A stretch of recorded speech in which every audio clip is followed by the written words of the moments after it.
When you think of the most haunted places in America, what comes to mind? Maybe it's a house, maybe it's a forest, or perhaps an old abandoned asylum. But what about an entire town? Welcome back, everybody, to another episode.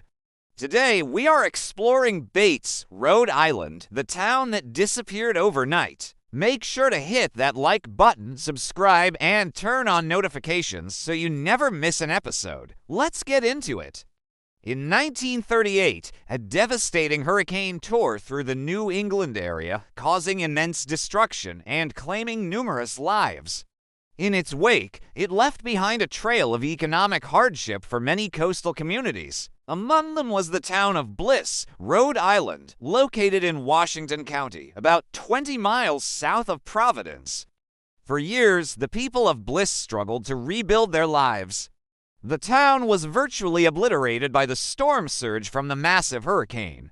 And after more than 60 people lost their lives, the remaining residents were left without power, food, clean water, and proper shelter. With such tremendous damage and loss of life, many residents decided to abandon their homes and move away. But some stayed behind, determined to pick up the pieces and start over. They rebuilt their homes and businesses and slowly began to piece together their lives. The town was officially designated as a disaster area and residents received some financial aid, but this wasn't enough to make up for the tremendous loss they had suffered. And within just a few years, the town's population had dwindled from 1,200 to only 750 residents. By the 1960s, the town was practically a ghost town. Most of the buildings were boarded up and the streets were nearly empty. And by 1975, there were only about 200 residents left, most of whom were elderly. To this day, there are only about 50 year-round residents in Beits, but what happened to the people who lived there? Well, some moved to nearby towns and cities, while others simply passed away. But the majority of them moved to Florida, where they could live a more relaxed lifestyle and escape the harsh New England winters. As the years went on, more and more retirees made the move to Florida, and soon enough, the town was almost completely abandoned.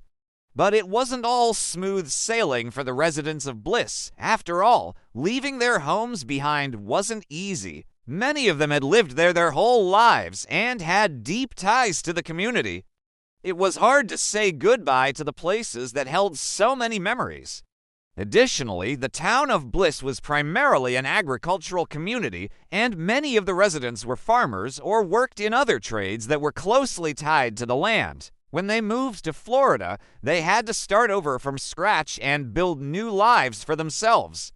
This transition wasn't easy, and many of them struggled to find work or make ends meet. Despite these challenges, the residents of Bliss persevered. They worked hard to build new lives for themselves in Florida, and many of them eventually became successful. Today, the story of Bliss is a cautionary tale of the power of nature and the resilience of the human spirit. The town was completely destroyed by the hurricane, but the residents refused to give up. They rebuilt their lives and eventually moved on from the tragedy. Today, the town is a shadow of its former self, with only a handful of residents remaining. The streets are overgrown with weeds and the buildings are crumbling into ruins. But the story of Bliss is one of hope and resilience. Even in the face of unimaginable tragedy, the human spirit can prevail. So what do you think? Is there anywhere else in the U.S. that you think should be explored? Let me know down below in the comments section. And while you're there, make sure to hit that like button, subscribe, and turn on notifications so you never miss an episode. I'll see you next time.